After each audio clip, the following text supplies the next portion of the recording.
All right. After this awesome President's Day where I did nothing for the first time in forever, it was great. I welcome you back to this fabulous class. I have a question for one of you. Because if I get one more email about this, I'm going to have a nervous breakdown. Who wants to be singled out? It's an easy question. I'm going to single you out. When does the material for the midterm end?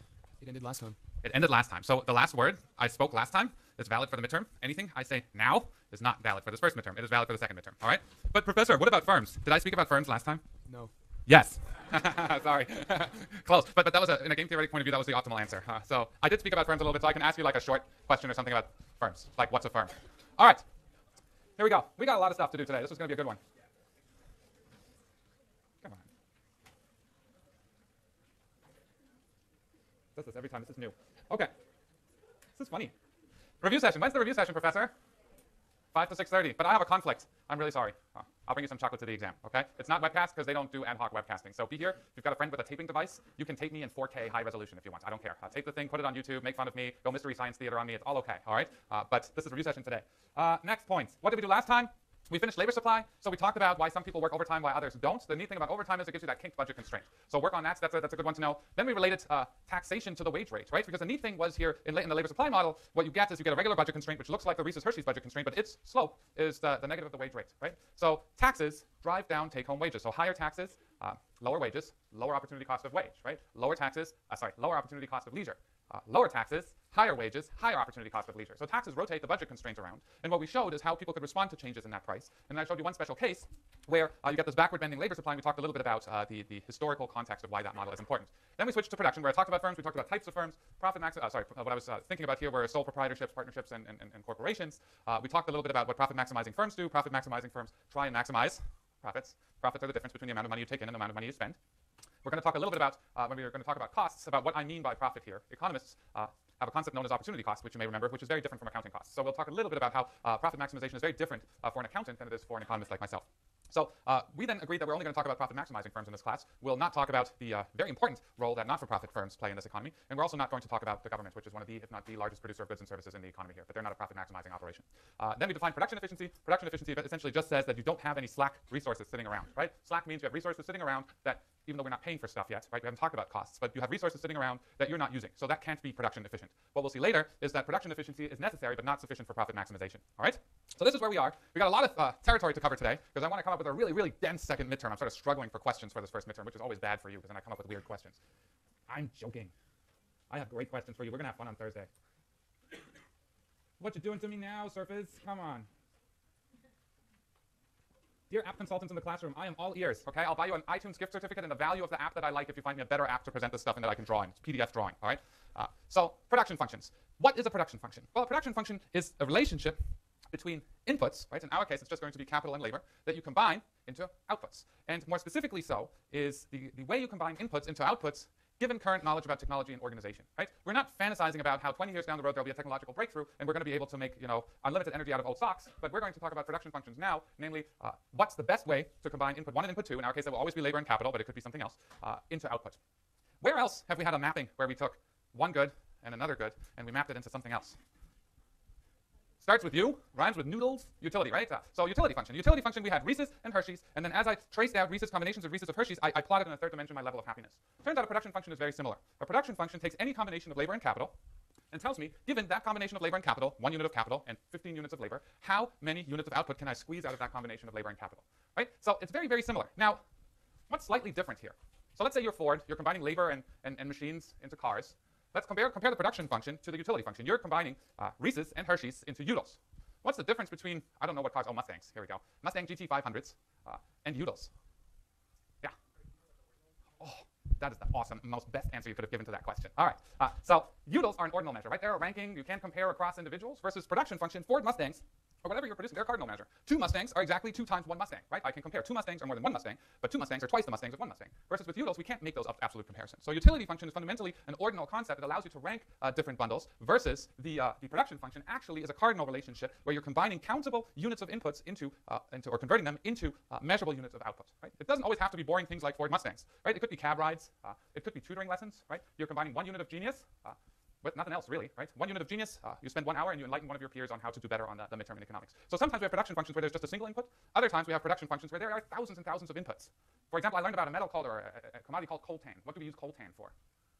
cell phones and PlayStations, right? So then I started getting obsessed about what's in PlayStation. So if you're ever bored, go to YouTube and hit the internet and try and figure out how many inputs go into making a PlayStation. Who here got a Planet Money t-shirt for the holidays?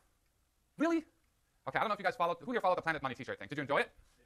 Yeah, so what they basically did is they started with, and I missed a couple of the episodes there, but they started with cotton from, I believe, Georgia, and then just followed that cotton around the world until it turned into a t-shirt that NPR then sold for, I think, $20 or something like that. But it really showed you all the inputs that go into making a t-shirt. Cotton, lots of different kinds of labor, lots of different kinds of capital, and it really is a truly global supply chain. So the reason I'm making this song and dance here is simply to say, yes, I get it. This production function is really, really simple. If you are a business school student who's currently here because you think I'm funnier than the guy teaching in the business school, which is not the case, you've learned about supply chains and you know how difficult it is to optimize a supply chain in order to sort of minimize costs, get stuff done on time, and then sell it for a certain price. I'm here taking time out of the equation, and I'm saying there are two inputs, labor and capital. The nice thing about that is this generalizes to a setting where we have time, where we have thousands of possible inputs, and you can complicate this any day, any way you want. But we don't learn anything about the fundamental intuition of how this model actually works, and the fact that what ultimately drives costs of production is technology. So this wonderful thing here, Q equals FLK, that's our production function. F is a mapping of labor and capital into output. It's technology, right? How are we able to combine labor and capital into output? And we'll talk a lot about how that's changed over time and how that's changed costs of things. You're having fun. Are you guys having a pool yet on how many times I'm going to run into this thing, run into trouble with this thing every day? Well, I'm not that interesting, I know. Not worth having a pool for. Okay, so I talked about time. Now I'm going to cheat a little bit here. You know what time is, right? Well, it depends on what level. Let's just take the easiest thing. We know an hour has 60 minutes. Each minute has 60 seconds, and you allocate each second amongst a bunch of different competing uses. Whether it's staring into empty space or actually studying economics, you're trying to figure out what to do in any given amount of time. Well, I'm going to break time into two different scales here, and we're going to treat these two different time scales really differently for the rest of the class. One's going to be called the short run. The short run is a period of time so brief that at least one factor of production is fixed. Right? What that means is the short run is a time period that one of the inputs you're using to produce output you can't get more of in that amount of time. As soon as you can get more of that amount of input, that's when the long run starts. So the long run is a period of time within which all inputs can be varied. Now let me give you the most boring example ever. Actually, I should have used that. There was some Starbucks scandal where somebody came up with a fake Starbucks. This was all over the news. I forget what it was called. Dumb Starbucks. I can't say that. I'm being taped. I'll be sued. But let's take regular Starbucks. Right down on Oxford and Center Street, there's a Starbucks with the longest lines ever, if you're in a hurry. How many espresso machines do they have in there? I think there's just one. Let's just assume there's one for now. I think they have two outlets, but it's one espresso machine. How many units of labor are in that Starbucks? On a good sort of Tuesday morning, lots of business. 4, 5, 6, 9. I've once counted 8. Okay, it's a hobby. So let's say Berkeley increases admission of undergraduate students. All right. So Starbucks anticipates having a higher volume of coffee drinks sold for the foreseeable future. They learn this. Can they adjust the number of espresso machines immediately? Nah, takes a little while. Can they adjust the amount of people working behind the counter? Immediately, yes, right? So the short run here for this particular Starbucks on the corner lasts exactly as long until they call the official Starbucks architect in Seattle. That person figures out a new counter to put in a second espresso machine. Once the second espresso machine arrives and is put in and functional, that's when the long run starts, all right? So in the short run, usually capital is fixed. In the long run, all inputs are variable. Now, is the short run the same length of time for any firm? How long do you think it takes Ford to retool a factory to come up with a new or better way of making the Ford Mustang? Takes 6 months to a year, right? These factories are incredibly complex operations. If you've never toured a car factory, next time you're in Michigan or somewhere, go. It's absolutely an incredible thing to see, all right? Go check it out. If you're in Germany, go to the Porsche one. That one's really awesome. But the point here is the short run and the long run, it depends on what industry you're in, right? I'm in the industry of writing academic research papers, so I consume two things, coffee and number 2 pencils, right? So I can always ramp up coffee as input. I have a machine in my office. The problem is getting more number 2 pencils in a university is really, really hard because you have to go through an online ordering system that takes a really long time. So it takes me 2 days to get new number 2 pencils. So my long run starts after 2 days, right? But in the short run, my number of number 2 pencils is fixed. So short run, long run vary across the type of firm we're talking about here. Okay, that also defines something called fixed versus variable inputs. Now, we've given those very intuitive names, which is very unlike us economists. Fixed inputs are are inputs that are fixed in the short run. Variable inputs are inputs that are varied in the short run. Right? And here comes the trick question and the question to check your understanding. In the long run, are there any fixed inputs?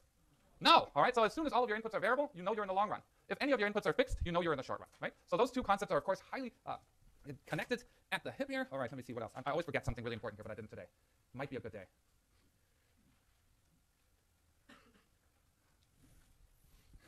Here we go. Okay, I'm getting car sick by looking at this. So what I want to do for now, and by the end of the lecture we'll leave the short run, but for now, let's look at short run production. In the short run, one of my inputs is fixed. I'm going to assume that capital is fixed at a certain number. So pick a number. 7 is a great number, but I always pick 7 because it's prime. So let's pick 8 today because it's 2 to the 3rd power, also a neat number. Right? So one fixed input, capital, one variable input, labor, and that should be C for capital. The German sometimes comes through on my slides here. All right? So capital is fixed at, let's say, 8 units, and you can ramp up and down labor as you wish. So what I've done is I have drawn a picture of a firm in the way that I think about firms. You may think of, what's the bad guy on The Simpsons name? Dr. Burns? No. What's his name? Burns, right? He doesn't have a PhD? Okay. Well, Burns, you may think of his smoking smokestacks type firm, right? That's your picture of a firm. My picture of a firm looks something like this. This is how I think of a firm. What just happened, Max? I think it's very pretty, all right? So let me walk you through my picture of a firm here. What I've shown you here in the first column is the number of units of capital I'm using. Here, in the short run, right, I'm going to hold capital fixed at 8 units. We'll let it vary later when we get to the long run. So let's assume this firm has 8 units of capital. And then in the second column here, I'm telling you the number of units of labor that this firm is using. So each row here combines 8 units of capital with differing numbers of units of labor, and it maps it into output, right? So these first 3 columns here determine my short-run production function. Sometimes in the books they call it the short-run total product curve. It's the same thing. So if I use 8 units of capital and I have no one to operate that capital, this specific firm is producing 0 units of output. There are some firms where you just have capital and that doesn't need any labor to run, like an ATM machine or something like that. Even with 0 units of labor, it may produce positive output. But let's just think of not these special case things where you really have capital and labor together. If no one's there to run the espresso machine at Starbucks, they're going to produce 0 creme brulee soy lattes with extra foam, okay? So 8 and 0 gets you 0 units of output. Now, once I hire the first worker for my 8 units of capital, my total output jumps to 5 units. If I hire another worker, my total output jumps to 18. With the third worker, it jumps to 36. 4 workers, 56, and so on, until we get to having 8 units of capital and 10 or 11 workers. Here, the maximum this firm can produce with 8 units of capital is 110 units of output. What happens thereafter? It crashes, right? What happens as soon as you start shoving 12 or 13 baristas behind that tiny counter at Starbucks in downtown Berkeley? Chaos, right? They get in each other. Soy milk's flying everywhere. People are starting to throw those pink cake pops at each other. It's mayhem, right? So the point here is, given this amount of capital, you can think of it either as a number of espresso machines, or if it's easier for you to think of some sort of basket of capital goods, that's fine too. At some point, labor gets in each other's way and total output actually drops. Now, those are the first 3 columns. Max, you know, that doesn't worry me. I get that. What I'm starting to panic about, and I know where you're going to confuse me and start getting really excited, and that's always dangerous, are these 2 columns here, AP and MP. Meet the 2 most awesome concepts in all of economics, all right, except for marginal utility, which is my favorite because it's, you know, ordinal. But the point here, AP is average product of labor, and MP is the marginal product of labor. Let's meet these 2, all right? Nice little meet and greet of 2 new concepts. They're very, very important, and they will drive everything about our firm. Actually, before we do that, I figured I cut you some slack. Let's draw our production function. Okay, a little drawing exercise. And the reason I'm doing this is it's a little bit annoying, I get that, but I'm going to show you some tricks later that will no longer require you to do what I'm about to do, okay? So I wrote down my production function. I printed it using lasers.